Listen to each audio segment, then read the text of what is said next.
وسلم تسليما اللهم صل على محمد وعلى آل محمد كما صليت على إبراهيم وعلى آل إبراهيم إنك حميد مجيد اللهم بارك على محمد وعلى آل محمد كما باركت على إبراهيم وعلى آل إبراهيم إنك حميد مجيد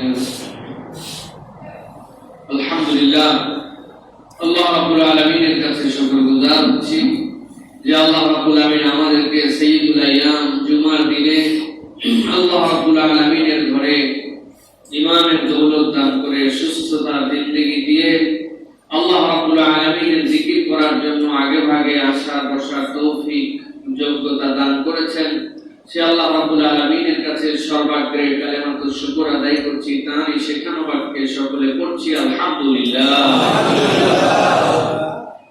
দুরূদ এবং সালাম বর্ষিত হোক মানবতার মহান মুক্তির দূত আকায়ে নামদার তাজদার মদিনা খাতামুন নবিয়্যিন সাইয়্যিদুল মুরসালিন আপনার আমার প্রিয় রাসূল জনাব মুহাম্মদুর রাসূলুল্লাহ সাল্লাল্লাহু আলাইহি ওয়াসাল্লাম। সম্মানিত হাজিরিন, আল্লাহ রাব্বুল আলামিনের কাছে বিশেষত আমি কৃতজ্ঞ হচ্ছি যে আল্লাহ রাব্বুল আলামিন বর্তমান এই সময়ে আমরা জানি নানাবিধ মানুষজন সারা পৃথিবীতে আক্রান্ত হচ্ছেন, নানাবিধ মানুষজন তাদের আপনজন স্বজন ছেড়ে দুনিয়া ছাড়া হয়ে যাচ্ছেন। ঠিক সেরকম মুহূর্তে দীর্ঘ ৫-৬ জুমার পরে আল্লাহ রাব্বুল আলামিন আবার সুস্থতা নিয়ামত দান করে আপনাদের কাছে কথা বলার মতো শারীরিক শক্তি মানসিক অবস্থা আল্লাহ রাব্বুল আলামিন দিয়ে আবারও জুমাতে ফিরিয়ে আল্লাহ রাব্বুল আলামিনের কথা বলার মতো সুযোগ দিয়েছেন। এই জন্য আল্লাহর প্রতি আমিও কৃতজ্ঞ আলহামদুলিল্লাহ। এমন একটা সময় এই যে প্যান্ডামিকের সময় যারা এতে আক্রান্ত হয়েছেন, যারা হসপিটালাইজড হয়েছেন, কম বেশি তারা অনুভব করতে পেরেছেন যে আসলে আমাদের সুস্থতার জীবনের কি দাম, কতটুকু আমাদের বয়স।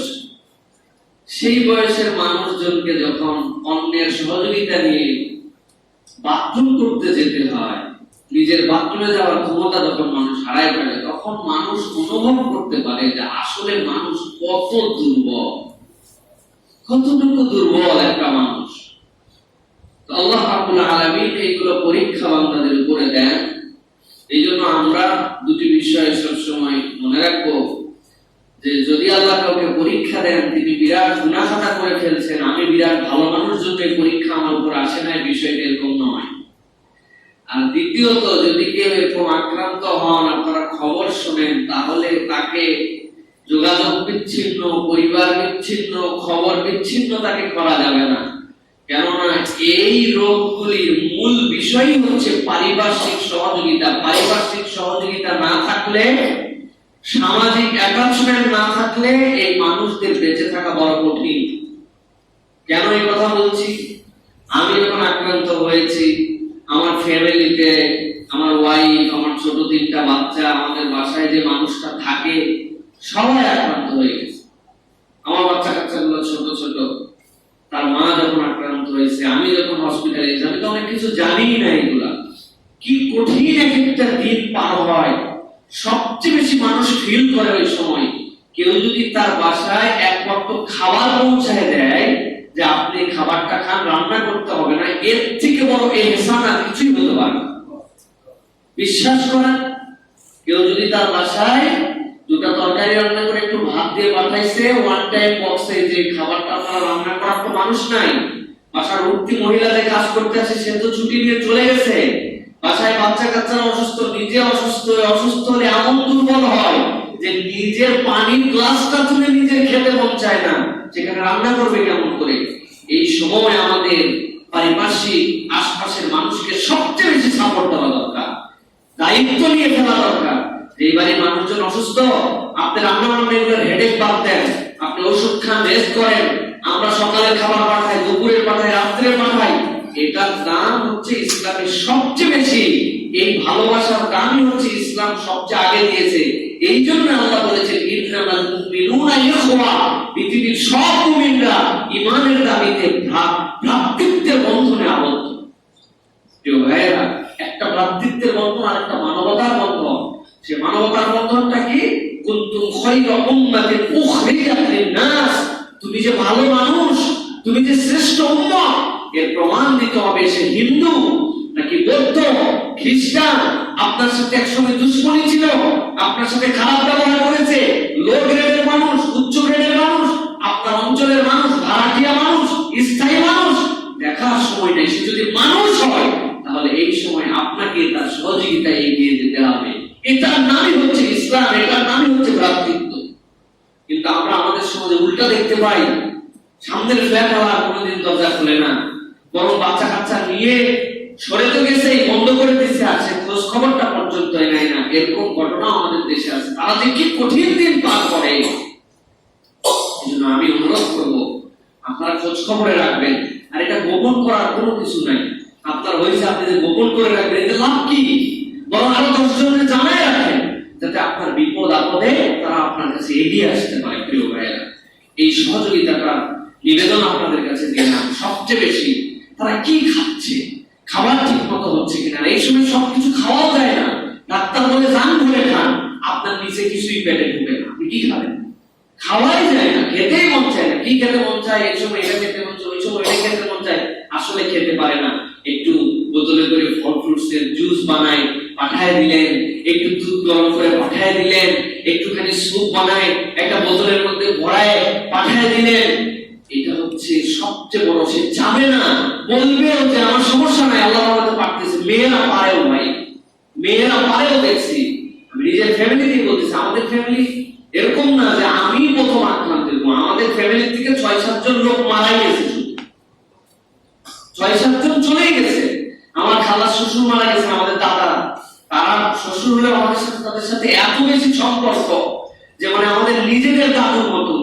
উনি মারা যাওয়ার পরে চাচা মারা গেছেন 7 দিন পরে, একই বাসায় দোতলা 3তলা 4তলায় থাকতো। তারপরে ফুপু মারা গেছেন, ফুপু মারা যাওয়ার পরের দিন সকালবেলা 24 ঘন্টা পরে ফুপা মারা গেছেন, ফুপা মারা যাওয়ার 7 দিনের মাথায় আমার নানি মারা গেছেন।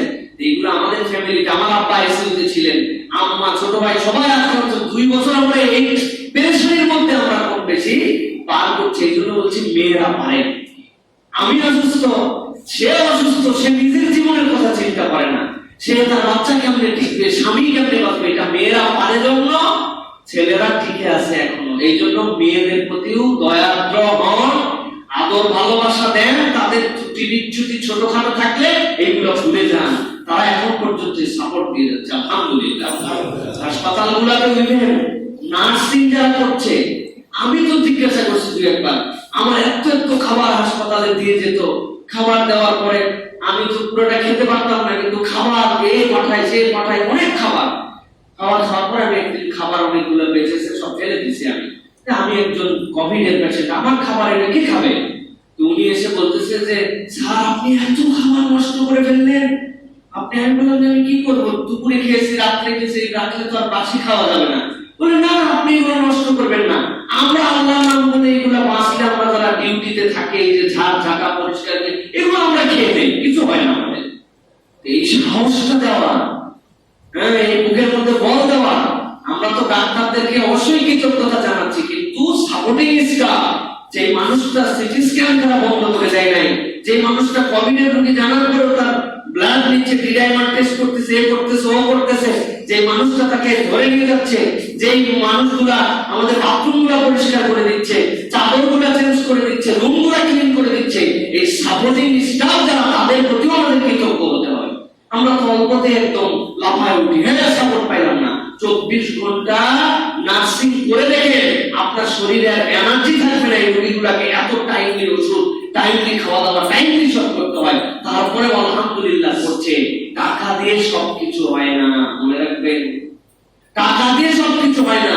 বাংলাদেশে একটা হাসপাতালের হিস্ট্রিও পাওয়া যাবে না যে তাদের স্টাফরা করোনার কারণে ছুটি দিয়ে চলে গেছে, বড় অতিরিক্ত আরো আছে। আলহামদুলিল্লাহ, আল্লাহর কাছে আমরা দোয়া করি আল্লাহ রাব্বুল আলামিন যেন আমাদের এই বিপদ থেকে, আমাদের এই কঠিন অবস্থা থেকে আল্লাহ যেন উত্তরণ ঘটান। আমাদেরকে আল্লাহ রাব্বুল আলামিন এই যে ক্ষুদ্র যে ভাইরাসের হিসাব আমরা বের করতে পারবো না, তাতে যে আক্রান্ত হয়ে মানুষকে আল্লাহ রাব্বুল আলামিন কি করে দিতে পারেন না, সাকার হয়ে দিতে পারে, আল্লাহ যেন আমাদেরকে হেফাজত করেন। আল্লাহুম্মা আমিন। নিজেদেরকেও লা দারার ওয়ালা দারার সাবধান হয়ে চলাফেরা করতে হবে। আল্লাহ রাব্বুল আলামিন দিলে কারো আটকানোর কোনো পদ্ধতিতেই সুযোগ নাই। কিসের মাস্ক, কিসের স্যানিটাইজার, কিসের গ্লাভস, কোনো কথা আটকাতে পারবেন না। এটা আমরা ঈমান রেখে রাসূলের নির্দেশ অনুযায়ী সতর্কতায় থাকি। আল্লাহ দিলে কারো ঠেকানোর উপায় নেই, কিন্তু তাই বলে আমি সতর্ক হব না, এরকম নয়। রাসূলুল্লাহ সাল্লাল্লাহু আলাইহি ওয়াসাল্লামের কাছে মসজিদে নববীতে এসেছিল উট নিয়ে। রাসূল কাছে কি বলেছিল? ইয়া রাসূলুল্লাহ, আমি উটটা কি বেঁধে আল্লাহর উপর তাওয়াক্কুল করব, নাকি না বেঁধেই আল্লাহর উপর ভরসা করে রাখবো? আল্লাহর উপরেই তো তাওয়াক্কুল করব। রাসূলুল্লাহ সাল্লাল্লাহু আলাইহি ওয়াসাল্লাম বললেন, আগে উট ভালো করে বাঁধো, তারপরে আল্লাহর উপর তাওয়াক্কুল করো, ছেড়ে দিয়ে না। এই হাদিসের এই শিক্ষার আলোকে আমরা বেঈমান হয়ে নয়, ঈমান পূর্ণ আল্লাহর উপরে রেখে আমরা সতর্ক অবলম্বন করি, ঠিক না? সুতরাং আমরা সকলে সতর্ক হই। আল্লাহ রাব্বুল আলামিন আমাদের সকলকে হেফাজত করুন। আল্লাহুম্মা আমিন। আমি আপনাদের কাছে দেশে বিদেশে যারা কাছে দূরে চিনি এরকম কত শত মানুষ দোয়া করেছেন, আমি সকলের কাছে কৃতজ্ঞতা জানাই। আপনাদের এই কৃতজ্ঞতা আমি কি দিয়ে শোধ করবো? আমার কোনো যোগ্যতা নাই। ইভেন আপনারা আপনাদের বরত্ব দিয়ে আমার জন্য দোয়া করছেন, আমিও এত যোগ্য না যে আমার জন্য দোয়া করতে। কত লাখ মানুষ যে দোয়া করছেন। আমি সকলের কাছে, আল্লাহর কাছে একটাই ফরিয়াদ করি, আল্লাহ যারাই আমার ঈমানের ভাইয়েরা আমাদের জন্য দোয়া করেছেন, সুস্থতা কামনা করেছেন, সহযোগিতা করেছেন, কেউ কেউ হাসপাতালে দৌড়াই গেছেন, ডাক্তার বাড়ি থেকে সবাই কত ধরনের সহযোগিতা করেছেন, আল্লাহ সকলকে যেন দুনিয়া আখিরাতে উত্তম বিনিময় দান করেন। আল্লাহ যেন যাজায়ে খায়ের সকলকে দান করেন। প্রিয় ভাইয়েরা, আজকে আমরা পবিত্র কুরআনুল কারীমের তিনটা আলাদা আলাদা সূরা থেকে কিছু আয়াতের উপরে কথা বলবো। আজকে আমাদের আলোচ্য বিষয় হবে দুইটি, একটি হচ্ছে মুহাররম কেন্দ্রিক কিছু কথা থাকবে, আর প্রথম যে বিষয় আমরা তিনটা আয়াতের আলোকে বলবো, আজকের আলোচ্য বিষয় হচ্ছে আমাদের অবস্থান কোন দিকে। আমরা যে এই দুনিয়ায় আছি, প্রত্যেকটা মানুষকে একটা মেজার করে চলতে হবে যে আমার অবস্থানটা কোন দিকে। আবার এই দিকটাকে নির্ধারণ করে দিচ্ছে, কেমনে আমি বুঝবো যে আমি সঠিক অবস্থানে আছি? আমার যে অবস্থান, এই অবস্থানটা আমি যে প্রিয় অবস্থানে আছি, এটা কেমনে বুঝবো? এই জন্য আজকে আমাদের আলোচ্য বিষয় হচ্ছে আমার অবস্থান কোন দিকে। আমি সর্বপ্রথম আপনাদের কাছে সূরা হুদের 11 নম্বর সূরা হুদের 23 এবং 24 নম্বর আয়াতে কারিমা তেলাওয়াত করেছি। এই আয়াতে কারিমার মধ্যে আল্লাহ রাব্বুল আলামিন একটা রূপরেখা দান করেছেন। আল্লাহ রাব্বুল আলামিন একটা বর্ণনা দিয়েছেন যে মানুষ কোন অবস্থানে থাকবে এবং কোন অবস্থানে থাকলে সে সফলতার রাস্তায় আছে, এটা আল্লাহ রাব্বুল আলামিন পরিষ্কার করেছেন। আল্লাহ রাব্বুল আলামিন বলেন, ইন্নাল্লাযীনা আমানু ওয়া আমিলুস সালিহাতি ওয়াখবাতু ইলা রাব্বিহিম উলাইকা আসহাবুল জান্নাতি হুম ফিহা খালিদুন। আল্লাহ রাব্বুল আলামিন তিনটা গুণের কথা বর্ণনা করছেন। যেই মানুষদের মাঝে তিনটা অবস্থান পাওয়া যাবে, তিনটা গুণ পাওয়া যাবে, আমার আল্লাহ বলছেন তাদের দর্শন, তাদের চলার রাস্তা, তাদের অবস্থানটা আল্লাহর কাছে ঠিক আছে। তোমরা একটু মিলিয়ে দেখো তো এই তিনটা গুণওয়ালা তোমরা হতে পেরেছো নাকি? আল্লাহ বলছেন ইন্নাল্লাযীনা আমানু। সর্বপ্রথম প্রত্যেকটা মানুষের জন্য যেই নিয়ামতের সবচেয়ে বড় দান, যেই নিয়ামতের কারণে আল্লাহর কাছে ওই মানুষটা মূল্যায়িত হবে, তার একটা অবস্থান হবে, সেইটার নাম হচ্ছে ঈমান। আল্লাহ বলছেন ইন্নাল্লাযীনা আমানু, যারা বিশুদ্ধ ঈমান এনেছে, আল্লাহর প্রতি ঈমান রাখে, আল্লাহর প্রতি বিশ্বাস রাখে, আল্লাহ যেভাবে বিশ্বাস করতে বলেছেন সেই বিশ্বাস সে রাখে। এরপরে আল্লাহ বলছেন ওয়া আমিলুস সালিহাত। কেবলমাত্র আমি ঈমানদার, আল্লাহর প্রতি ঈমান এনে ফেলেছি, এইটুকু বলেই সে বসে যায় না, বরং আল্লাহ রাব্বুল আলামিন নির্দেশিত যে পথ আছে সেই পথের উপরে চলে এবং আমলে সালেহ করে, কাজগুলো করে, আল্লাহ যেরকম ফরজ নির্দেশনা দিয়েছেন সেইগুলাও করে। আল্লাহ রাব্বুল আলামিন যেরকম ঐচ্ছিক কতগুলো বিষয় দিয়েছেন, আল্লাহকে রাজি খুশি করে ঈমানের দাবিতে সে ঐচ্ছিক সে আমলগুলোও করে। আল্লাহ বলেন ওয়া আমিলুস সলিহাত, এটা হচ্ছে তাদের দ্বিতীয় গুণ। 3 নম্বরে কি গুণ? ওয়াখবাতু ইলা রাব্বিহিম, আল্লাহ বলেন 3 নম্বর গুণ হচ্ছে তাদের জন্য তারা তাদের রব, তাদের মালিক, তাদের প্রভুর প্রতি বিনয় অবনত ঈমান এনেছে, আমলে সলেহ করে। 3 নম্বরে সে তার রব, যিনি তার রবের প্রতি বিনয় অবনত। দুনিয়ায় ঈমানদারদের মধ্যে অনেক ঈমানদার এখন আছে যে ঈমান আনে, আমলে সলেহ করে, কিন্তু রবের কাছে সে বিনয় অবনত হতে পারে না। ঠিক না? আল্লাহ অনেক টাকা পয়সা দিয়ে দিয়েছে, ঈমান এনে ফেলছি, আমলে সলেহ করি, দান করি, সাদাকা করি, আল্লাহ টাকা দিয়েছে আমার, কিন্তু যখন দান করে ওই দান করার মধ্যে উদ্যত থাকে, ওই দান করার মধ্যে হামবড়াই থাকে।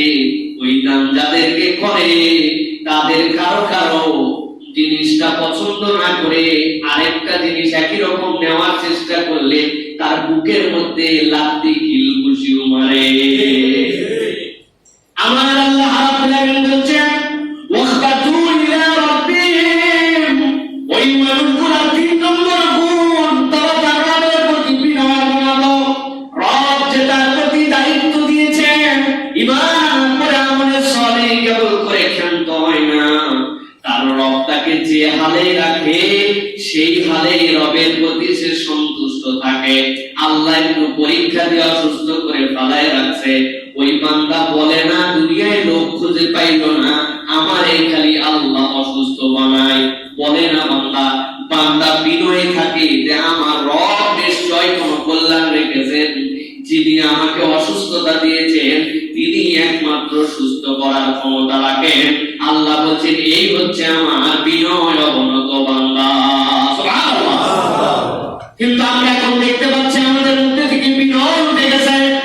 আমার একটা অবস্থান আছে, আমার একটা সম্মান আছে, আমার কথা অনেকে শুনে, আমার দাম খরচ করার অবস্থান আছে, কিন্তু মুখটা এমন চলা চলে যেই কথা বলা রাখবে সেইটাও বলি, যেইটা বলা রাখবে না সেইটাও বলি। মানুষজন আমার গালিগালাজ, আমার মুখের ব্যবহার, আমার ভাষার প্রয়োগে ভয় পায়, উল্টা পিছনে বলে বাপরে বাপ, কথাবার্তা কে দাম্বি। আল্লাহ বলছেন না, তুমি বিনয় অবনত হতে পারো নাই। তোমার রবের প্রতি যদি তুমি ঈমান আনো আর আমলে সলেহ করো শেষ নয়, বরং আমি আল্লাহ দেখতে চাই তুমি বিনয় অবনত, তুমি নরম দিলওয়ালা, নরম মন মানসিকতাওয়ালা একজন মানুষ হয়েছো রবের সাথে। তুমি আমার রব্বুল আলামিন বলেন ও দুনিয়ার মানুষ, এই 3টা গুণে যদি তুমি গুণান্বিত হতে পারো, নিজের জীবনটা একটু মূল্যায়ন করে দেখো, সকাল থেকে সন্ধ্যা পর্যন্ত আচরণগুলো বিশ্লেষণ করে দেখো, তুমি তোমার রবের প্রতি সন্তুষ্ট কিনা, বাজারে যে তুমি তোমার রবের প্রতি সন্তুষ্ট কিনা, যা খেয়েছো দুপুরে, যা খাবে রাত্রে, ওই খানার উপরে সন্তুষ্ট কিনা, তোমার আল্লাহ রাব্বুল আলামিন তোমাকে যে নিয়ামতগুলো দিয়েছেন ওই নিয়ামতগুলোর পাওয়া তুমি আদৌ যোগ্য কিনা, এগুলা বিশ্লেষণ করে দেখো। যদি ঈমানের সাথে আমলে সলেহ করার বিনয় অবনত বান্দা হও, আল্লাহ বলছেন তোমার অবস্থান তাহলে ঠিক আছে। আমি আল্লাহ তোমার ব্যাপারে জানাচ্ছি উলাইকা আসহাবুল জান্নাতি হুম ফিহা খালিদুন। এই 3 গুণওয়ালার ব্যাপারে আল্লাহ বলছেন তারা এখনো জান্নাতে যায় না, এই দুনিয়াতে হয়তো বা আছে, কিন্তু আমি আল্লাহ বললাম আসহাবুল জান্নাহ, এরা তো হচ্ছে জান্নাতের অধিবাসী। সুবহানাল্লাহ। হুম ফিহা খালিদুন। আল্লাহ বলছেন একবার যদি ঢুকে এই 3 গুণওয়ালা, আমি আল্লাহ বললাম দুনিয়ার জীবনের শেষে আসহাবুল জান্নাহ হুম ফিহা খালিদুন। ওই অবস্থান তো এমন অবস্থান, একবার যদি জান্নাতের মধ্যে ঢোকে আমি আল্লাহ কখনো সেখান থেকে তাকে আর বের করে দিব না। সুবহানাল্লাহ। এই হলো একটা অবস্থানের দিকে পরিচয়। এবার আল্লাহ রাব্বুল আলামিন বলছেন 2টা দল, একটা দল তো এই অবস্থানওয়ালা, ঈমান আমলে সলেহ করে আল্লাহর প্রতি বিনীত, কিন্তু এই দুই দলের মধ্যে মোটা দাগে আল্লাহ মার্কার দিয়ে আন্ডারলাইন করতেছেন। রেড মার্ক আন্ডারলাইন আল্লাহ বলছেন মাসালুল ফারিকাইনি কাল আ'মা ওয়াল আসাম ওয়াল বাসীর ওয়াস সামিঈ। আল্লাহ বলছেন দুইটা দল, মাসালুল ফারিকাইনি কাল আ'মা ওয়াল আসাম, এমন একটা দল যেই দলটা আ'মা বধির ওয়াল আসাম দৃষ্টি নাই, অন্ধ।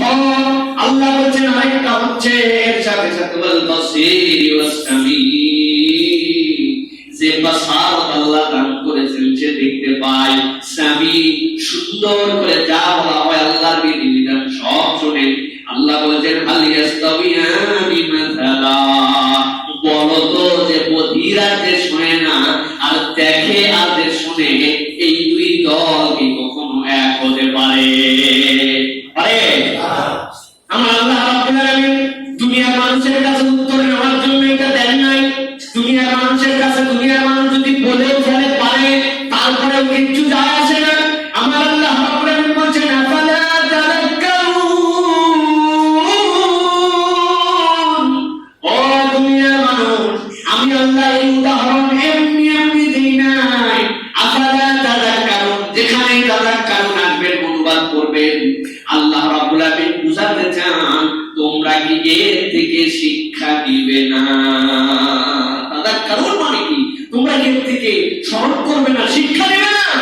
তারে একজন আছে শুনতে পায় না, একজন দেখে না বধির, আরেকজন একদম দেখে, শুধু দেখে না। বাসারাতের দেখার ব্যাখ্যা তো আলাদা, চোখের দেখা রুইয়া। বাসারাত মানে কি? আল্লাহ তার অন্তর্চক্ষু পর্যন্ত খুলে দিয়েছেন, সে আল্লাহর বিধিবিধানকে বুঝতে পারে, আয়ত্ত করতে পারে। আল্লাহ বলছেন বাসীর ওয়াস সামিঈ, কেবলমাত্র চোখের দেখা নয়, দেখার মতো দেখেছে। সামিঈ মানে কি? শোনার মতো শোনে। সুবহানাল্লাহ। প্রিয় ভাইরা, আমরা অনেক সময় বলি না মন দিয়ে শুনে, বলি না? ভালো করে বুঝবেন, বাসীর মানে মন দিয়ে শোনা। আপনি মন দিয়ে কিভাবে শুনবেন? কান দিয়ে না শুনবেন, আপনি মন দিয়ে কিভাবে শুনবেন? এই মন দিয়ে শোনা মানে অন্তর্চক্ষুকে উন্মোচিত করে দিয়ে অনুভব করে এটাকে বুঝে নেওয়া। আল্লাহ রাব্বুল আলামিন বলছেন এটা বলার কারণ কি? এখানে বাসীর আল্লাহ রাসূল সাল্লাল্লাহু আলাইহি ওয়াসাল্লাম অনেক সাহাবী তো ছিলেন যারা অন্ধ ছিলেন। এখন আল্লাহ যদি বলতেন চোখে দেখে না, তাহলে তুমি আয়াতের থেকে মাহরুম হয়ে যেত, বাদ হয়ে যেত।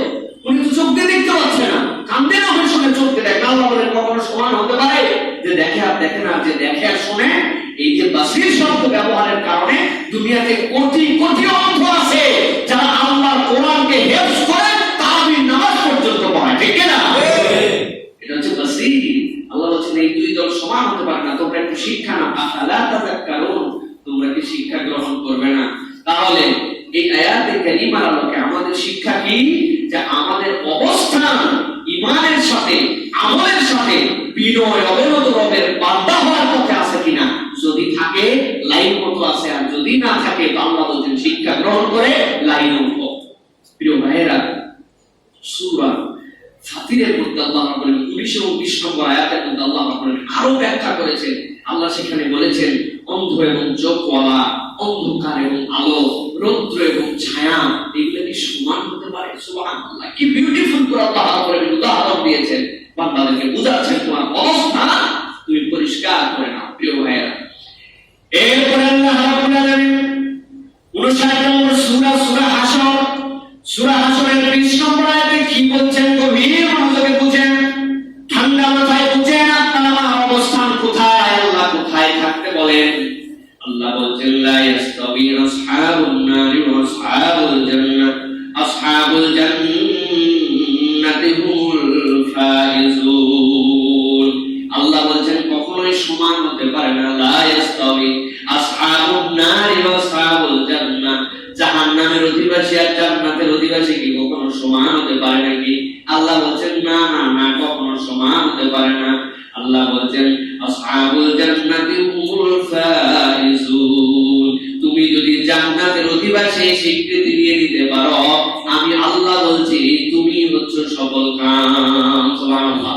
দুনিয়ার বুকে মিলিয়ন বিলিয়ন টাকা কারিগরি শক্তি পাওয়ার এক ভিডিও যদি লাইভ করে লাখ লাখ লোক দেখে, million billion trillion trillion crore crore follower, তাদের কোনো অভাব নাই।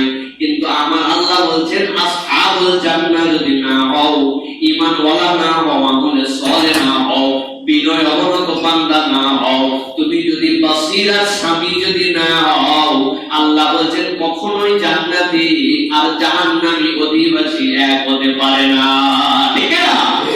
কিন্তু আমরা দুনিয়ার বুকে দেখতে পাই এখন দুনিয়ায় যে জান্নাত বানাইতে পারছে সেই জান্নাতি, দুনিয়ার বুকে যার ফ্যাশন, দুনিয়ার বুকে যার প্রভাব, দুনিয়ার বুকে যার পাওয়ার, সেটা আল্লাহ মেনে হোক আর আল্লাহ বিরোধিতা করে হোক, তাতে কিচ্ছু যায় আসে না। আছে কি না? ইচ্ছা মতো আল্লাহ বিরোধিতা চলে, ইচ্ছা মতো নোংরামি চলে, ইচ্ছা মতো বেহায়াপনা চলে।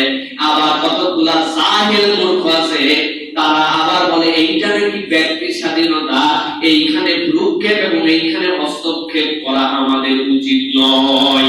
এইরকম আল্লাহর বর্ণনা অনুযায়ী কতগুলা অন্ধ এবং বধির চরিত্রের কিন্তু চোখ এবং কানওয়ালা মানুষ আমাদের সমাজে আছে কিনা?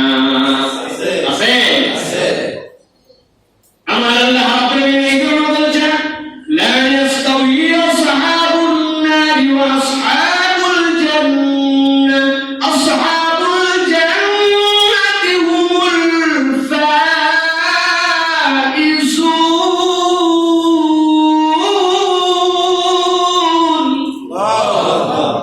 দুনিয়ার মানুষ, আমি আল্লাহ বললাম লা ইয়াস্তাওয়ি, সমান হতে পারে না।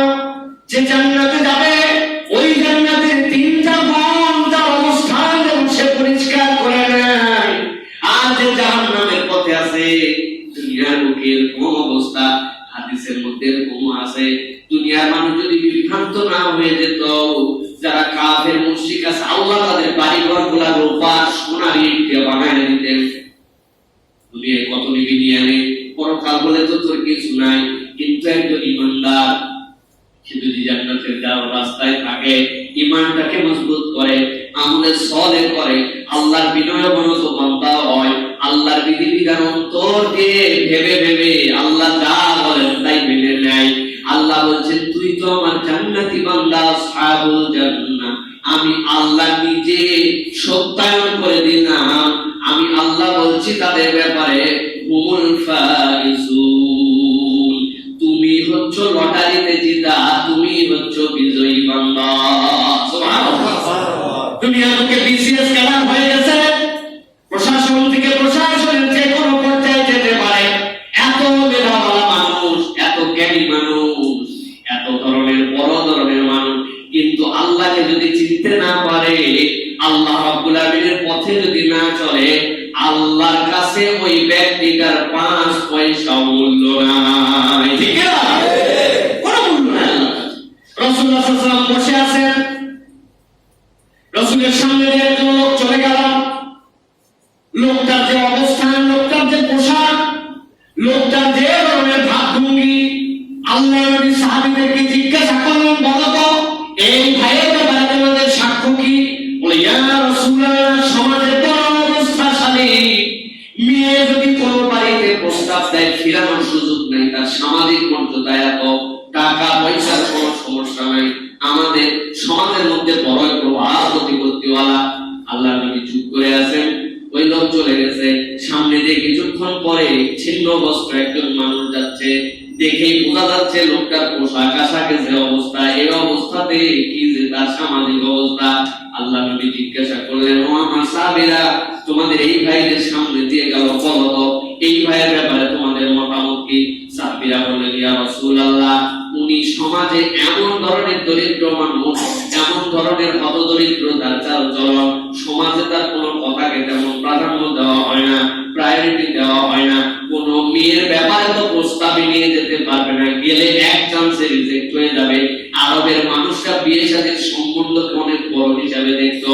কোন ব্যক্তির বিয়ের সম্বন্ধকে একসেপ্ট করা মানে সমাজে তার অবস্থান আসলে কিচ্ছু নাই। ইয়া রাসূলুল্লাহ, আমার নবী বলেন, বলো তো এই দুইজন ব্যক্তির মধ্যে কোন ব্যক্তিটার দাম বেশি, কোন ব্যক্তিটার মর্যাদা বেশি?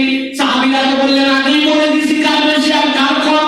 আমার নবী বললেন, আমার সাহাবীরা শুনে রাখো, এই পরের ব্যক্তি যে ব্যক্তিটার সামাজিক অবস্থান কিচ্ছু নাই বলতো, কিন্তু সে ঈমানের কারণে, সে ঈমানদার হওয়ার কারণে আমার আল্লাহর কাছে ওই আগের ব্যক্তির থেকে হাজার হাজার গুণ বেশি সম্মানিত।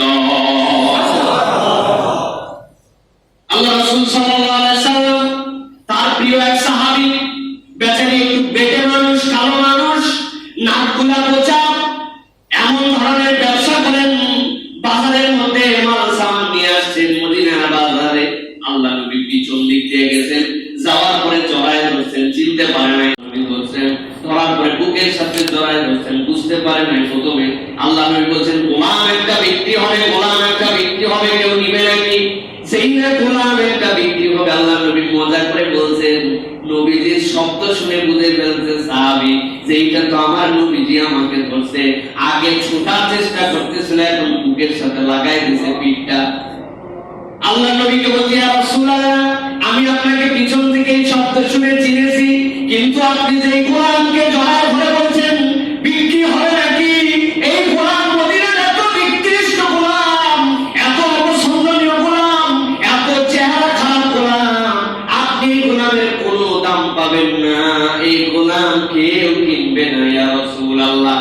আল্লাহ নবী বুঝে ফেলছেন আমার সাহাবী মনের মধ্যে হয়তো একটু কষ্টও পেতে পারে, অথবা নিজের যে চেহারা, নিজের যে অবস্থান, নিজের যে সামাজিক মর্যাদা, তাতে দুঃখও লাগতে পারে। আমার নবী সাথে সাথে ঘুরায় নিলেন, বুকের সাথে জড়ায় ধরে বলতেছেন, আমার সাহাবী, তোমার আকৃতি, তোমার মদিনায় ব্যবসাবাদীর অবস্থান দিয়ে আল্লাহর কাছে তোমার বিচার হবে না। তুমি একজন ইমানদার হিসাবে আল্লাহর কাছে পুরা আলমের দিকে, পুরা জগতের দিকে তোমার দাম বেশি। সুতরাং আল্লাহ রাব্বুল আলামিন যাদের ব্যাপারে স্বীকৃতি দিচ্ছেন যে দুনিয়ার বুকে যারা আল্লাহ রাব্বুল আলামিনের পথে থাকবে, যারা জান্নাতি জিন্দেগি গঠন করবে, আমি আল্লাহ বললাম দুনিয়ায় সাময়িক সমস্যা থাকতেই পারে, কিন্তু আমি আল্লাহ তোমাকে বলছি হুমুল ফায়েজুন, তুমি সফলতার রাস্তায় আছো, আমি আল্লাহ স্বীকৃতি দিলাম তুমি সফল। সুবহানাল্লাহ। প্রিয় ভাইয়েরা, এরপরে আল্লাহ রাব্বুল আলামিন বুঝাচ্ছেন এই যে আল্লাহর কথা বলা হয়, কোরআনের কথা বলা হয়, এইটা শোনার পরে আপনার মনের অবস্থান কেমন হয়, এই আপনার মনের অবস্থান দিয়েও দুনিয়ায় আপনার অবস্থান মাপা যাবে। আপনার মনের অবস্থানটা কি, কি অবস্থানে আপনি আছেন, ভালো করে খেয়াল করেন। আল্লাহ রাব্বুল আলামিন পবিত্র কোরআনুল কারীমের 4 নম্বর সূরা, সূরা আনফালের 2 নম্বর আয়াতের মধ্যে খুব কমন একটা পরিচয় দিয়েছেন। কতবার যে আপনারা এটা শুনেছেন, আল্লাহ রাব্বুল আলামিন আপনার অবস্থান ভেবে বলে দিচ্ছেন আপনার অবস্থান কি। দেখেন আল্লাহ রাব্বুল আলামিন বলছেন, ইন্নামাল মুমিনুনা আল্লাযীনা ইযা যুকিরাল্লাহু ওয়াজিলাত কুলুবুহুম ওয়া ইযা তুলিয়াত আলাইহিম আয়াতুহু যাদাতুহুম ঈমানান ওয়া আলা রাব্বিহিম ইয়াতাওয়াক্কালুন। আমার আল্লাহ বলেন, তুমি আর ভালো করে শোনো, ইন্নামাল মুমিনুনা আল্লাযীনা, ঈমানদার তো তারাই, ঈমানের দাবিতে যারা আছে তাদের অবস্থান তারা যেন একটু মূল্যায়ন করে নেয়। বলছি ঈমানদার, আমার ঈমান আছে, ঈমান আমাকে ভালো লাগে, ও বড় ঈমানদার, একটু ভেবে দেখো তো, আমি আল্লাহ তোমার জন্য একটা পাটকারা পাঠালাম, বলে 1 কেজি মাল আছে, ও 1 কেজি মাল আছে, ওজন দাও তো আগে দেখি তো 1 কেজি মাল আছে কিনা। চালাকি এই জায়গায় চলবে না, চালাকি চলবে না। দুনিয়ার মধ্যে তো আমরা অনেক চালাক এখন না। একজন লোকের বাড়িতে আরেক লোক কাজ করে, এখন এই কাজ করা অবস্থায় ও জিজ্ঞাসা করছে, এই তোরা কয়বার খাইতে দেয়? কয় আমার সকাল দুপুর রাত 3 বার খাইতে। কয় না, তোরা মাত্র 3 বার খাইতে দেয়, তুই বাড়ি খামছে আমার বাড়ি খায়, আমি করে সকাল সন্ধ্যা সকাল সন্ধ্যা সকাল সন্ধ্যা খাই। ও চিন্তা করছে, সকাল সন্ধ্যা সকাল সন্ধ্যা সকাল সন্ধ্যা 3 বার বলছে, মাথা খারাপ, ওখানে সকাল দুপুর সন্ধ্যা, এখানে সকাল সন্ধ্যা সকাল সন্ধ্যা সকাল। এইরকম চালাকি চিটিংবাজি করলে তো হবে না, মাপা রাখবে ঠিকঠাক মতো, মাথায় গেলু দিয়া। আল্লাহ রাব্বুল আলামিন বলেন, ভালো করে খেয়াল করেন, আল্লাহ রাব্বুল আলামিন বলেন, ইন্নামাল মুমিনুনা আল্লাযীনা ইযা যুকিরাল্লাহ। দুনিয়া মানুষ, তোমার ঈমানের হালটা কেমন আছে তুমি নিজেই ভেবে দেখতে পারো। কেমনে ভেবে দেখবে? ইযা যুকিরাল্লাহ, যখন আল্লাহ রাব্বুল আলামিনের জিকির তোমার সামনে করা হয়, এই জিকির মানে কি আগে বলেছি শিক্ষা। আপনার আল্লাহ রাব্বুল আলামিন যে শিক্ষা দীক্ষা আপনার জন্য দিয়েছেন, আল্লাহ রাব্বুল আলামিনের এই শিক্ষা দীক্ষা বিধিবিধানের কথা যখন আলোচনা করা হয়, আল্লাহ রাব্বুল আলামিনের এই কোরআন যখন তেলাওয়াত করা হয়, তাফসীরে তাবারীর ভিতরে এসেছে পবিত্র কোরআনুল কারীমের অর্থ বুঝে বুঝে বিধিবিধানগুলো যখন তার সামনে বলে দেওয়া হয়, ওয়াজিলাত কুলুবুহুম, তারা যখন আল্লাহর জিকিরে নিমগ্ন হয়, আল্লাহর জিকিরের মধ্যে যখন নিজেদেরকে শামিল লাগে, আল্লাহ বলছেন তাদের অন্তরটা আবেগে ভাবা আবেগে ওয়াজিলাত কুলুবুহুম চাঙ্গা হয়ে যায়। সুবহানাল্লাহ। তাদের অন্তরের মধ্যে একটা প্রভাব পড়ে, ওয়াজিলাত কুলুবুহুম তওবা করতে শুরু করে। আল্লাহ রাব্বুল আলামিন বলছেন ওয়াইদা কুলিয়াত আলাইহিম আয়াতু যাদাতুহুম ঈমানা। আর এই মানুষগুলোর সামনে যখন আল্লাহর কালাম থেকে সরাসরি বর্ণনা করা হয়, তেলাওয়াত করা হয়, তাদের অবস্থা এরকম হয় এমন একটা পাত্র, যেই পাত্রের মধ্যে পানি ঢালতে ঢালতে ঢালতে ঢালতে একদম পড়ে গেছে, জায়গা নাই, কিন্তু তারপরে দু চার ফোঁটা দেওয়ার পর উপরে উঠে আসে, এমন ভাবে উঠে আসে এক চুল নড়লে ওর ভিতরে জায়গা নাই, পানিটা ফুলে আসে, সাইড থেকে ধরে আসে, একটু নড়লেই থল থল করে বাহির দিয়ে পড়ে যাবে। আল্লাহ বলছেন যখন আল্লাহর জিকির করা হয়, আল্লাহর স্মরণ করানো হয়, আল্লাহর নাম জপ করে বান্দারা আল্লাহর হুকুম কামের প্র্যাকটিস করে, ওয়াজিলাত কুলুবুহুম তাদের অন্তরটা বড় বেশি উর্বর হয়ে যায়। আর আল্লাহ বলছেন যখন এই উর্বর ইমানের জায়গায় যখন কোরআন তেলাওয়াত হয়, আল্লাহর আয়াতের বর্ণনা করা হয়, আল্লাহর নিদর্শন যখন তাকে বলা হয়, আল্লাহ বলছেন যখন আল্লাহর কালাম তাদেরকে শোনানো হয়, যাদাতুহুম ঈমানা, তাদের ঈমান তো ছিল ওই ঈমানটা তাদের উথলায়া উথলায়া বৃদ্ধি পায়। সুবহানাল্লাহ। যেই দুই গুণ তাদের মধ্যে পাওয়া যাবে। আপনি কি আল্লাহর জিকির শুনলে আপনার অন্তরের মধ্যে প্রভাব পড়ে কিনা, ভালো লাগে কিনা, আপনার অন্তরের মধ্যে আনন্দ হয় কিনা, আরো শুনতে মন চায় কিনা? আর যখন আল্লাহর কালাম আপনার সামনে তেলাওয়াত করা হয়, আপনার ঈমান বৃদ্ধি পায় কিনা, আপনার মনে জজবা আসে কিনা, না আমি খারাপ দিকে তো যাইতে পারি না, আল্লাহর এই হুকুম পালন করা শুরু করব, এই অন্যায় ত্যাগ করব, এই খারাপ সম্পর্ক ছেড়ে দিব, সুদের সম্পর্ককে একদম হারাম ঘোষণা করে দিব, খারাপ রিলেশনের সাথে আমার কোনো সম্পর্ক থাকবে না। আল্লাহর বান্দার অন্তরে যদি এরকম করে ঈমান বৃদ্ধি পেয়ে যায়, আল্লাহ বলছেন তাদের আরেকটা গুণ সাথে সাথে আল্লাহ যুক্ত করে দেন, ওয়া আলা রাব্বিহিম ইয়াতাওয়াক্কালুন, এই মানুষগুলা আল্লাহ ভরসা ছাড়া আর কারো প্রতি ভরসা করে না। সুবহানাল্লাহ। এক্সপার্ট হয়ে যায় মানুষগুলো, আর তার কোনো চিন্তা নাই। এখন আমার অবস্থান কোথায় দেখেন, আল্লাহ জিকির করলে আপনার মনে আমার মনে অবস্থা হয় কিনা, তেলাওয়াতে আপনার জন্য ফিলিংস আসে কিনা? যদি না আসে তাহলে ফাঁকা দিবি, তাহলে ওজনে মিলে নাই, দিকটিতে আমাদের জন্য সমান হয় না প্রিয় ভাইরা। এই জন্য আমাদের অবস্থান কোথায় এটা আল্লাহ রাব্বুল আলামিন জানিয়ে দিয়েছেন। সর্বশেষ আয়াতে কারিমা, যে আয়াতে কারিমার মধ্যে আল্লাহ উল্টাটা এবার বলছেন, আরেক দলের অবস্থান কেমন। সূরা জুমার 39 নম্বর সূরা 42 নম্বর আয়াতের মধ্যে কঠিন আয়াত আল্লাহ রাব্বুল আলামিন সেখানে আমাদের জন্য জানাচ্ছেন। আল্লাহ বলছেন وَإِذَا ذُكِرَ اللَّهُ وَحْدَهُ اشْمَأَزَّتْ قُلُوبُ الَّذِينَ لَا يُؤْمِنُونَ بِالْآخِرَةِ وَإِذَا ذُكِرَ الَّذِينَ مِن دُونِهِ إِذَا هُمْ يَسْتَبْشِرُونَ। আল্লাহ বলেন وَإِذَا ذُكِرَ اللَّهُ وَحْدَهُ اشْمَأَزَّتْ قُلُوبُ الَّذِينَ لَا يُؤْمِنُونَ بِالْآخِرَةِ, যারা আখিরাতে বিশ্বাস করে না, যারা কুফরির মধ্যে নিমজ্জিত আছে, যারা ঈমানকে পছন্দ করে না, এক দলের কাছে আল্লাহর জিকির করা মাত্র তাদের ওয়াজিলাত কুলুবুহুম, আরেক দলের ব্যাপারে বলছেন আল্লাহ খুব সাবধান, মিলায় দেখেন। আল্লাহ বলছেন যেই না আল্লাহর জিকির তাদের সামনে করা হয়, আল্লাহ তাওহীদের দাওয়াত দেওয়া হয়, শিরক মুক্ত ঈমানের কথা বলা হয়, তাওহীদপন্থী হতে বলা হয়, ইসলামের সুশীতল ছায়া নিচে আসতে বলা হয়, ইসলামের উদ্ভাসিত আলোকে তাদের জীবনের সমাজে বাস্তবায়নের কথা বলা হয়।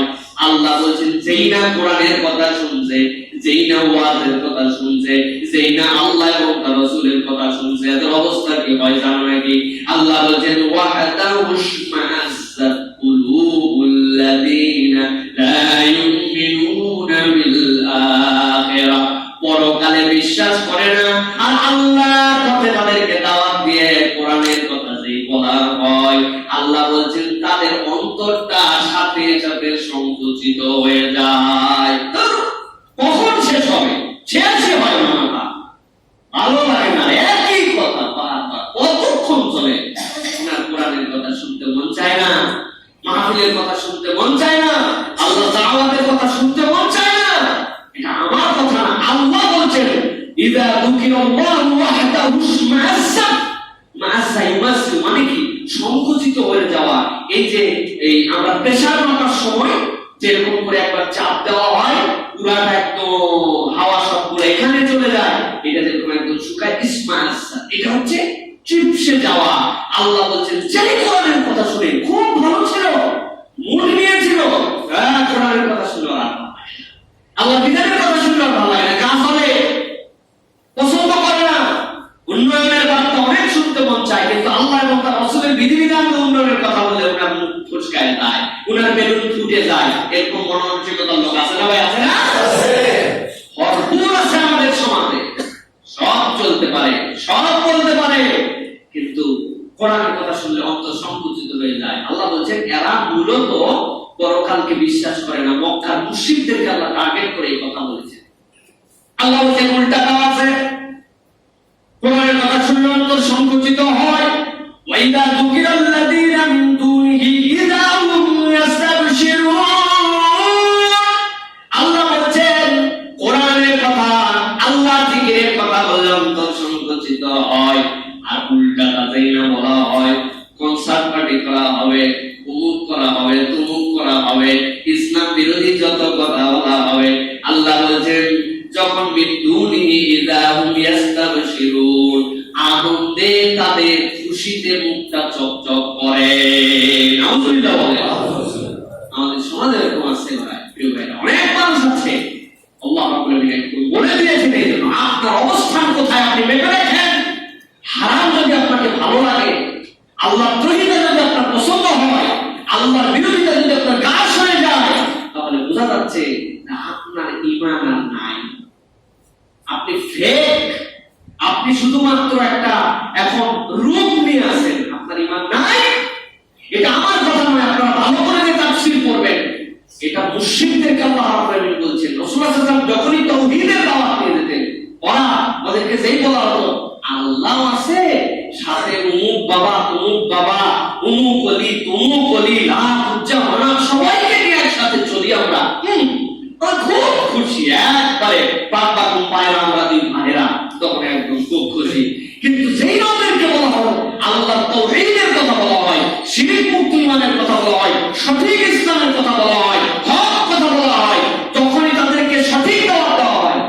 কোনগুলো সুবসায় এত কিছু মাইনে আমার এই দুনিয়ায় চলা যায়। যত 50 বছর আগে একরকম পরিবেশ ছিল, এখন আবার পর্দা, পুশিকা, হালাল, হারাম, সুদ, ঘুষ, এগুলো সব বাদ দিয়ে না ভাই, এত সোজা না, বড় করে নিঃশ্বাস করে বলে না। আল্লাহ বলছেন এরা ইসলামের কথা শুনলে অন্তরটা সংকুচিত হয়। আর যেই কেউ একজন বলবে কি আছে ভাই, নামাজ কালাম করেন, চেষ্টা করেন, বাকি তো আল্লাহ দেখবে যে অবস্থা দুনিয়ার হয়ে গেছে, এখন এইগুলো না মেনে চলা যাবে, খুব খুশি। কি বলেন? তিনি মধ্যপন্থী, উনি ইসলাম মানে উনি ইসলাম মানে সব মিলে দুলাল ইসলাম দিছে, উনি খুব খুশি। আর আপনি যেই বলবেন টাইট টাইট কথাবার্তা, তাওহীদের কথা, আপনার ঈমানে কোনো ভেজাল থাকতে পারে না, মাজার, পীর, মুখ, তুমুক এগুলো আপনার কোনো কল্যাণ অকল্যাণ কিচ্ছু করতে পারে না, সাথে সাথে আপনার গালি দেওয়া শুরু করবে, ঠিক কিনা? এই জন্য আল্লাহ রাব্বুল আলামিন বলছেন তোমার অবস্থান কোথায় আগে চিনে নাও। একটা কথা এখন পর্যন্ত যা বলছি এগুলো আমার কথা না, এগুলো আল্লাহর কথা। যদি আপনাদের রাগ হয় তাহলে আমার উপরে করা লাগবে না, আল্লাহর উপর, আল্লাহর উপর করা লাগবে। আমি তো থেকে কিচ্ছু না ভাই, সুতরাং আমার আপনি কিছু গ্রেফতার করলে কারে গ্রেফতার করাবে? আল্লাহ গ্রেফতার আমার না, আপনি আমার কোনো অন্যায় শুধু আল্লাহ বলছেন হয় কোরআন থেকে আয়াত বাদ দিতে হবে, তাহলে কোরআনকে আপনার পরিপূর্ণভাবে এইভাবে বুঝে মানতে হবে, ঠিক কি না? এ দুনিয়ায় পছন্দ করলো, কে পছন্দ করলো না, এতে ইমানদার কখনো তোয়াক্কা করে না। আল্লাহর হকের দাওয়াত, কোরআনের কথা স্পষ্টভাবে কিয়ামত পর্যন্ত চলবে ইনশাআল্লাহ। কোনো ঠেকানোর সুযোগ নেই, চলতেই থাকবে ইনশাআল্লাহ। কত বড় বড় মানুষের প্রতি কত স্টেপলার চলে গেছে। আর এইগুলো মানুষ তো আমাদের নিজেদেরই, আমাদের কি অবস্থা আছে এগুলো ইমানের সাথে মিলালে মাঝে মাঝে তো মনে হয় ওয়াজ শোনার আগে যে মিউজিক আসে ভালোই লাগতেছে। তো আপনার অন্তরের মধ্যে অনেক সময় তারা মারা দেয়, অনেক সময় আমাদের মধ্যে ইমানদারদেরকে আমাদের গাফেল করে ফেলছে। এই জন্য আল্লাহ বলছেন এটাও হবে, কিন্তু এটা কিভাবে রিমুভ করবে? যখন এরকম হবে আল্লাহ জিকিরে আসতে হবে, আল্লাহ তেলাওয়াত বাড়াতে হবে, ইসলামের পথে আসতে হবে। আল্লাহ বলছেন আমি তো খালি বোনাস আর বোনাস রাখছি, তুই একটা ভুল করে ফেলছিস, তওবা করে চলে আসছিস। আগের ভুলগুলারে শয়তানকে অসন্তুষ্ট করার জন্য আল্লাহ রাব্বুল আলামিন ওই ভুলগুলা মাফি কেমন করবেন না, যে পরিমাণ ভুল ওই পরিমাণ সওয়াবকে কনভার্ট করবেন। সুবহানাল্লাহ। বলে কোনো লস প্রজেক্ট বলে কিচ্ছু নেই, কিন্তু লাইনটা জেনে, অবস্থানটা জেনে ট্র্যাকটা ঠিক রাখতে আল্লাহ তৌফিক দেন করুন। এবার দ্বিতীয় প্রসঙ্গ যেটা মুহাররম এবং আশুরা নিয়ে সংক্ষিপ্ত কিছু কথা বলি প্রিয় ভাইয়েরা। প্রথমে বলবো যেটা যে আমাদের মুসলমানদের একটা লুনার ক্যালেন্ডার, আমাদের একটা হিজরি ক্যালেন্ডার আছে। এই ক্যালেন্ডারটা বাচ্চা কাচ্চা সহ সকলকে এই সালগুলি জানিয়ে দিয়ে রাখবেন। বলেন তো আমাদের হিজরি কত সাল চলছে এখন? 1443। এটা মনে রাখতে অনেক বাচ্চারাই জানে না, ওদেরকে জিজ্ঞাসা করলে সব তারিখ বলতে পারে, কিন্তু এটা আমাদের ক্যালেন্ডার। এই হিজরি সনের উৎসটা কিভাবে হলো আর আমরা যেটাকে ইংরেজি সন বলছি এটা কিভাবে, আমি 3 মিনিটে আপনাদের কাছে একটু বলি প্রিয় ভাইরা।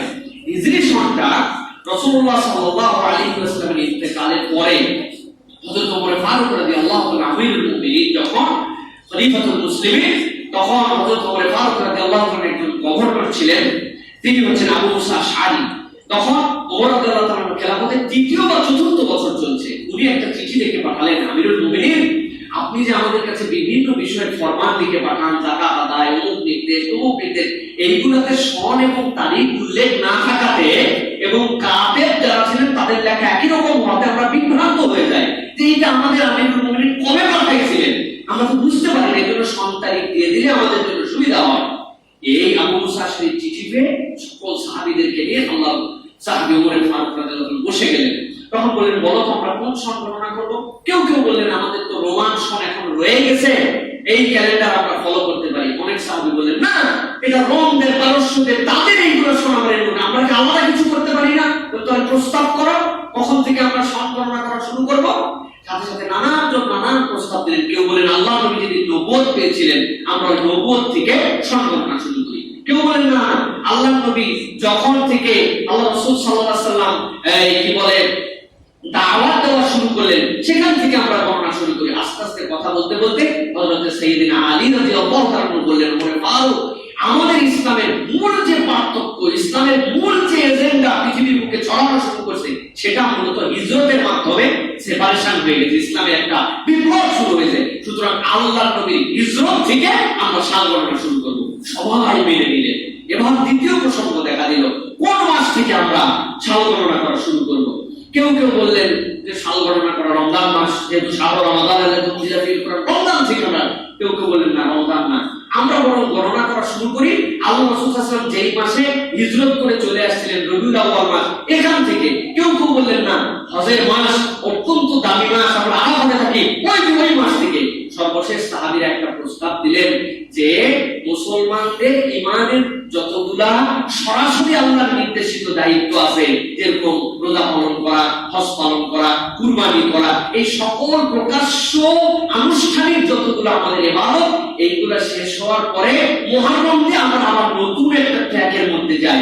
আর আগের থেকে মুহররমকে সম্মানিত মাস, ইসলামের 4টা মাস হচ্ছে হারাম মাস, রজব, জিলকদ, জিলহজ, মুহররম। সুতরাং মুহররম থেকে আমরা যদি সাল গণনা করা শুরু করি তাহলে এটা একটা সুন্দর হবে। সবাই মেনে নিলেন। আল্লাহ রাসূল হিজরতের 2 মাস পিছায়া নিয়ে মুহররম থেকে, যখন থেকে আল্লাহ রাসূল হিজরত করেছিলেন, সেইখান থেকে একটা সাল গণনা শুরু হলো।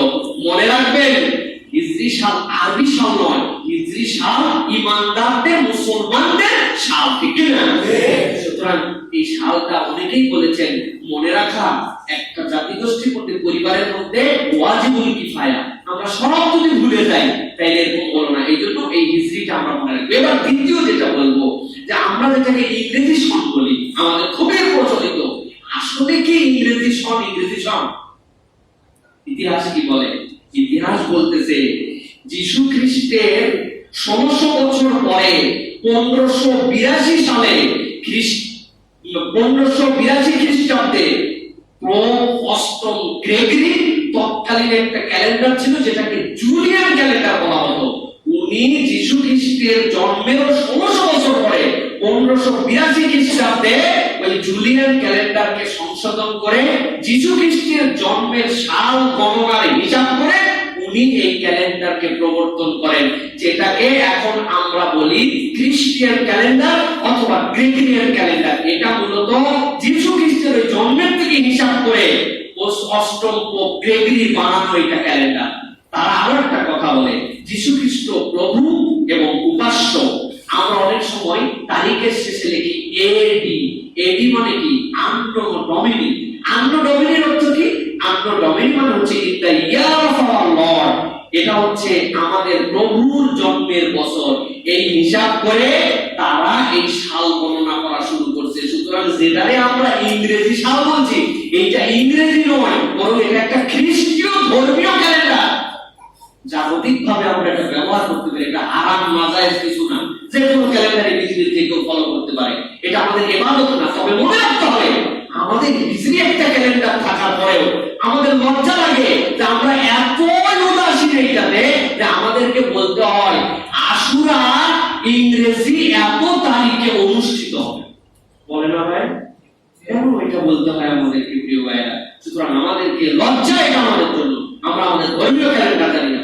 বাচ্চাদের আরবি 12 মাসের নাম মুখস্থ করাবেন, প্রত্যেক মাসে চাঁদ ওঠার সময় সতর্ক রেখে চাঁদ ওঠার দোয়া নিয়ে তাদেরকে শিখাবেন, শিখায়ে তাদেরকে আরবি ক্যালেন্ডারে, আমাদের হিজরি ক্যালেন্ডারে সৃষ্টি করবেন। এই গেল আরবি বা হিজরি ক্যালেন্ডার, আর সাথে সাথে আমাদের প্রচলিত ক্যালেন্ডারের ইতিহাস। প্রিয় ভাইরা, এবার আমরা যেটা জানার চেষ্টা করব সেটা হচ্ছে যেই আরবি মাসের বা হিজরি সনের প্রথম মাস মুহররম, এই মুহররমের দাম আসলে ইসলামে কেমন?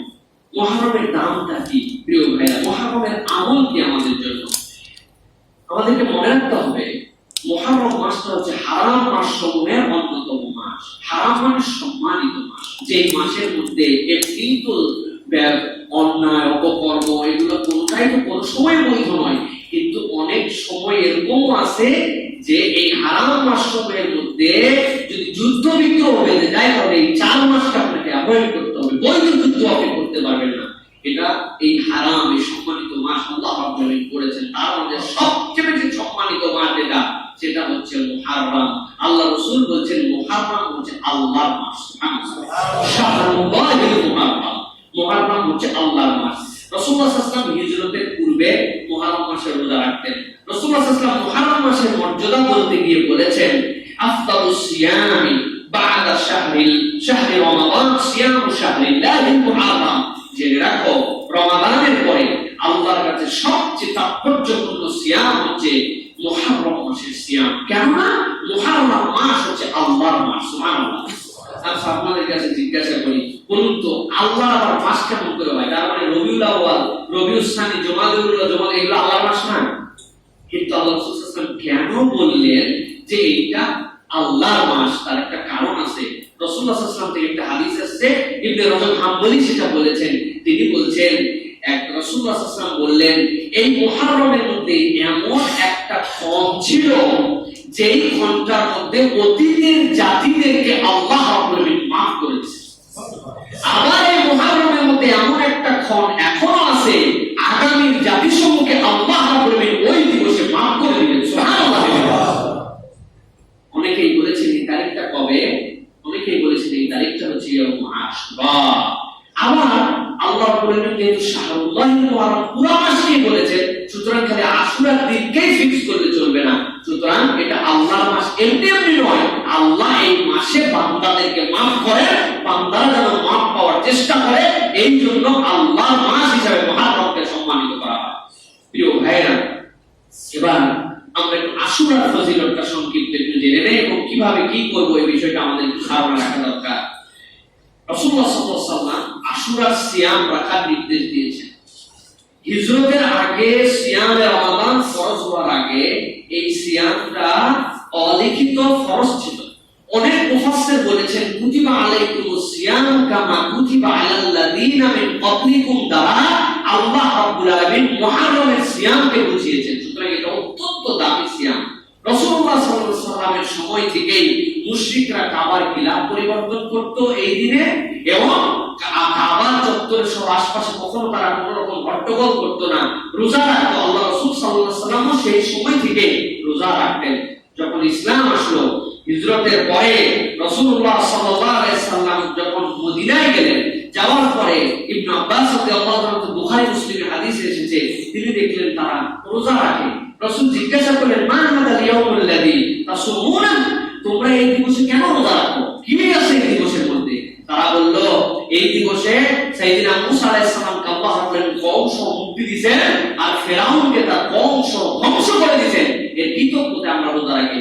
রাসূল বললেন আরে মুসা হচ্ছে পয়গম্বর, আমিও পয়গম্বর, সুতরাং ভাই হিসেবে পয়গম্বরে আমাদের হক তার থেকে বেশি, আমিও নির্দেশ দিচ্ছি তোমরা মুসলমানরা এই দিন রোজা রাখো। সুবহানাল্লাহ। রাসূলুল্লাহ সাল্লাল্লাহু আলাইহি ওয়াসাল্লাম এরপর একটা ফজিলত বললেন যে ফজিলত ইহুদিরা জানতো না। আল্লাহ রাসূল বললেন সিয়ামু ইয়াউমি আশুরা আহতাসিবু আলাল্লাহ আন ইউকাফিরা সানাতাল্লাতী ক্বাবলা, কেউ যদি আশুরা রোজা রাখে আমি আল্লাহর কাছে আশা করি আল্লাহ রাব্বুল আলামিন তার অতীতের এক বছরের গুনাহ মাফ করে দেন। সুবহানাল্লাহ। এই গুনাহ কোন গুনাহ? ভাইয়ের বোনের হক মারার গুনাহ, সুদ ঘুষ খাওয়ার গুনাহ, নামাজ না পড়ার গুনাহ, এগুলো আপনি ট্র্যাকে থাকার পরে যেগুলা ফোটা ফাটা সাদায়, যেগুলার জন্য এক্সট্রা তওবা করতে হয় না, কবিরা গুনাহ না, ফিসক না, এরকম যত আল্লাহ চাইছিলাম চোখে খারাপ দেখবো না তাও দেখে ফেলছি আল্লাহ, কান দিয়ে মনে করছিলাম গান শুনবো না তাও শুনে ফেলছি আল্লাহ, খারাপ দৃশ্য মোবাইলে দেখবো না শয়তানের ওয়াসওয়াসায় আল্লাহ দেখে ফেলছি আল্লাহ, কিন্তু নামাজ কালামটা ঠিক আছে আলহামদুলিল্লাহ। এই যে আমাদের ছোটখাটো অনিচ্ছায় আমাদের চলতে ফিরতে গুনাহ হয়, আল্লাহ নবী বলেছেন এক রোজায় অতীতের এক বছরের গুনাহ আল্লাহ মুছে দিবেন। সুবহানাল্লাহ। রাসূলুল্লাহ সাল্লাল্লাহু এমন কি বলেছেন আল্লাহ হায়াত দিলে তিনি দেশ থেকে দুটো রোজা রাখবেন। যেহেতু ইহুদিরা যেটা করেছিল আল্লাহ রাসূল সাল্লাল্লাহু আলাইহি ওয়াসাল্লাম তার বিরোধিতা করে আল্লাহ রাসূল সাল্লাল্লাহু আলাইহি ওয়াসাল্লাম আরো বরকত বাড়ানোর জন্য এইটা বলেছেন। সুতরাং আমরা চেষ্টা করব প্রিয় ভাইরা আশুরা রোজা রাখার জন্য, পারলে 8-9 অথবা 9-10 আপনি যেভাবে মিলিয়ে রাখতে পারেন, না পারলে একটা রাখলে হবে ইনশাআল্লাহ। আমরা আশুরা রোজার ফজিলত বলে পরিবার সহ আমরা এই রোজা রাখার চেষ্টা করব, পারবো ইনশাআল্লাহ। সর্বশেষ যে বক্তব্য প্রিয় ভাইরা সেটা হচ্ছে আশুরার দিনে এই যে বললাম মুসা আলাইহিস সালামকে মুক্ত করা হয়েছে, তারপরে আল্লাহ রাব্বুল আলামিন ফিরাউনকে নিমজ্জিত করেছেন, এরকম কিছু বর্ণনা আছে। আর আমাদের দেশে আশুরা কেন্দ্রিক কতগুলা কঠিনতম দিনের মধ্যে ঢুকিয়ে দেওয়া বিদআত প্রচলিত হয়েছে। তার মাঝে একটা হচ্ছে আশুরার সাথে আমাদের যে কারবালার ঘটনাকে সম্পৃক্ত করে ফেলা। কারবালার যে ঘটনাটি, এই ঘটনাটি আশুরাতেই হয়েছে, কিন্তু আশুরার মর্যাদা, আশুরার সিয়াম, আশুরার দাম কারবালা দিয়ে দিতে হয় না। এত রাসূলুল্লাহ সাল্লাল্লাহু আলাইহি ওয়াসাল্লাম কারবালার বহু আগে বলে গেছেন। তাহলে এখন আমাদের মধ্যে এক শ্রেণী এই কারবালার ঘটনাকে নিয়ে তাজিয়া করা, টেপ বানানো, খালি পায়ে ঘোরা, সিন্নি করা, হাই হোসেন হাই হাসান করা, কালো জামা কাপড় পরে এই তাজিয়ার মধ্যে অংশগ্রহণ করা, মসজিদ দালানে চলে যাওয়া, নিজের পিঠে চাপড়ানো, এই সকল যে অবান্তর এবং বাজে কাজ আমরা করি, এর সাথে ইসলামের ন্যূনতম কোনো সম্পর্ক নেই, ঠিক না? কারবালার ঘটনা আমাদের হৃদয়ের মধ্যে বড় কষ্ট দেয়। সাইয়েদনা হুসাইন রাদিয়াল্লাহু তাআলা আনহুকে সেখানে যেভাবে শহীদ করা হয়েছে, নবীর পরিবার আহলে বাইতদেরকে যেভাবে অসম্মানিত করা হয়েছে, সেই আল্লাহ লানাতুল্লাহি আলাইহি, সেই মুআবিয়া রাদিয়াল্লাহু তাআলার ছেলে ইয়াজিদ থেকে শুরু করে আবু বাইদুল্লাহ ইবনে জিয়াদ থেকে শুরু করে যারা এগুলা করেছে, আল্লাহ লানত তাদের প্রতি করুন, তাদের প্রতি আল্লাহ রাব্বুল আলামিন লানত করুন, তাদের প্রতি আমাদের ঘৃণা থাকবে মন থেকে। কিন্তু তাই বলে আমরা নিজেরা দিনের মধ্যে নতুন কিছু সৃষ্টি করে নিতে পারি না। এই সকল তাজিয়া করা, এই সকল বেদাতি কাজ করা, এইগুলো সব হচ্ছে শিয়াদের কাছ থেকে এসে আমাদের ইসলামে অনুপ্রবেশ করা, ইসলামের মৌলিক যুগে এগুলার কোনো অস্তিত্ব অবস্থা কিছুই ছিল না। সুতরাং খুব সাবধান থাকবেন প্রিয় ভাইয়েরা, কারবালার জন্য মায়া থাকবে। কারবালার ইতিহাস থেকে আমাদেরকে শিক্ষা নিতে হবে। মুসলমান কখনো কখনো ইসলামের কাছে মুসলমান কখনো তার মাথাকে হককে নিচু করে দিবে না। মুসলমান কালবা উঁচু করে আল্লাহর জন্য জীবন দিয়ে দিবে, তাও ইসলামকে কখনো নিচু করবে না। এটাই হচ্ছে কারবালা শিক্ষা, ঠিক না? আরো শিক্ষা আছে কারবালা থেকে আপনার আমার জন্য। কারবালায় যেই ইয়াজিদ, যেই উবাইদুল্লাহ ইবনে জিয়াদ, যেই সিনান নাখি হুসাইন রাদিয়াল্লাহু তাআলা সহ তার পরিবারকে যারা হত্যা করেছিল, আল্লাহ রাব্বুল আলামিন তাদের একটাকেও ছাড় দেন নাই, একটাকেও ছাড় দেন নাই। পৃথিবীর অনেক রাজা, অনেক বাদশা, অনেক দরবার আসছে, আসার পরে মধ্যের একটা ট্রানজিশন পিরিয়ডে তারা ব্যর্থ হয়েছে, আবার তাদের প্রতিনিধি আসছে। কিন্তু ওই যে ইয়াজিদের বংশধর, ইয়াজিদ থেকে কিয়ামত পর্যন্ত তাদের বংশের অস্তিত্বই নাই। ওই বংশের সাথে সম্পৃক্ত কেউ দুনিয়ার কোনো একটা মেম্বারের দায়িত্ব কোনোদিন পাবে না। আল্লাহ এমন অপমানিত তাদেরকে করেছে, দুনিয়ায় থাকতেই সেটা আল্লাহ রাব্বুল আলামিন দেখিয়ে দিয়েছিলেন তাদেরকে। মুক্তার সাকাফি বাহিনী ইয়াজিদের এই যারা এই ঘটনার সাথে ছিল, একটা একটা করে সবগুলাকে ধ্বংস করে দিয়েছে, শেষ করে দিয়েছে দুনিয়া থেকে। এই ইয়াজিদ তার ছেলের নাম হচ্ছে মুয়াবিয়া ছিল, দাদার নামে। মাত্র 4 বছরের ব্যবধানে দুইজন মারা গেছে। এমন বিভৎসভাবে মৃত্যু হয়েছে তাদের, আল্লাহ রাব্বুল আলামিন দুনিয়াতে দেখাইছেন। সুতরাং রাসূলুল্লাহ সাল্লাল্লাহু আলাইহি ওয়াসাল্লামের পরিবার, আহলে বাইত, তাদের প্রতি আপনার ভালোবাসা থাকতে হবে। রাসূলুল্লাহ সাল্লাল্লাহু আলাইহি ওয়াসাল্লামের তারা পরিবার, তাদের জন্য আমাদের অন্তরে মায়া, মহব্বত, দরদ থাকবে। তার সাথে যারা গাদ্দারি করছে, বেঈমানি করছে, তাদের জন্য লানত থাকবে, তাদের জন্য ধ্বংসের দোয়া থাকবে। কিন্তু তাই বলে আপনি ইসলামকে বানায় নিয়ে আপনি পিঠ চাপড়াবেন, রক্ত বের করবেন, মহারমগিরি করবেন, তাজিয়াগিরি করবেন, এইগুলোর সাথে ইসলামের ন্যূনতম সম্পর্ক নাই। কোন যুবক, কোন এলাকার মানুষ এইগুলোর সাথে সম্পৃক্ত হবেন না। রাজি আছেন তো ইনশাআল্লাহ? আমাদের যুবকরা এখন তালবাজ, একদম তালবাজ হয়ে ধরা যুবক। নামাজ নাই, খালাস নাই, কিচ্ছু নাই। কালো একটা পাঞ্জাবি বানাইছে, একটা পায়জামা লাগায়া একদম সবাই গেছে, উনিও গেছে। বেটা তুমি গেছো কি ইমান বিসর্জন দিতে কিনা? আগে তুমি হিসাব করো। এই জন্য আজকের আলোচনায় বারবার বলেছি, আপনার অবস্থান কোথায় পরিষ্কার করেন। আপনার আল্লাহ কি এটা করতে বলেছেন কিনা, রাসূল সাল্লাল্লাহু আলাইহি ওয়াসাল্লাম তার পরবর্তী যুগ থেকে এটা আছে কিনা। ইসলামে যেগুলো নাই এগুলো আমরা করতে পারি না। আমরা মুহররম এবং আশুরা এটা সম্মান দিব। একটা হাদিস, যে হাদিসের মধ্যে আরেকটা ফজিলতের কথা বলা হয়েছে, এইটা অনেক মুহাদ্দিসিনেরা এইটা সনদের ক্ষেত্রে আপত্তি করেছেন, কিন্তু আবার কেউ কেউ বলেছেন নানা কিছু হাদিসের সম্বন্ধে। সেটা হচ্ছে রাসূলুল্লাহ সাল্লাল্লাহু আলাইহি ওয়াসাল্লাম থেকে ইয়াউম আশুরার দিনে সাধ্যের মধ্যে থাকলে পরিবারের মধ্যে উন্নত খাবার, মানে স্বাভাবিকের থেকে একটু আমরা যেরকম করি না, জুমার দিনে তো অনেক সময় দেখা যাচ্ছে যে আমাদের বিশেষ করে পুরান ঢাকা আমাদের অঞ্চলে গরুর গোশত বিরিয়ানি না হলে আমাদের কিন্তু জুমার দিন জমে না, ঠিক কি না? এই আমাদের লাগে এইরকম উন্নত একটু ডেজার্ট, এইটা করলে আল্লাহ রাব্বুল আলামিন পরিবারে বরকত দেন। আল্লাহ রাব্বুল আলামিন এইটা হাদিসের একটা কথা আসছে, এটা যদি আমরা পারি করতে পারি এই পর্যন্তই। এর বাইরে কারবালা নাম নিয়ে, মুহররম নাম নিয়ে কোন রকম এরকম উশৃঙ্খল বিশৃঙ্খল কোন কাজের মধ্যে আমরা সম্পৃক্ত হব না। আল্লাহ কোরআন সুন্নাহর বুঝ অনুযায়ী আমাদেরকে চলার তৌফিক দান করুন। আল্লাহুম্মা আমিন। ওয়া দাওয়ানা আলহামদুলিল্লাহি রাব্বিল আলামিন। সুবহানাকাল্লাহুম্মা ওয়া বিহামদিকা আশহাদু আল লা ইলাহা ইল্লা আনতা আস্তাগফিরুকা ওয়া আতুবু ইলাইক। আসসালামু আলাইকুম ওয়া রাহমাতুল্লাহি ওয়া বারাকাতুহু।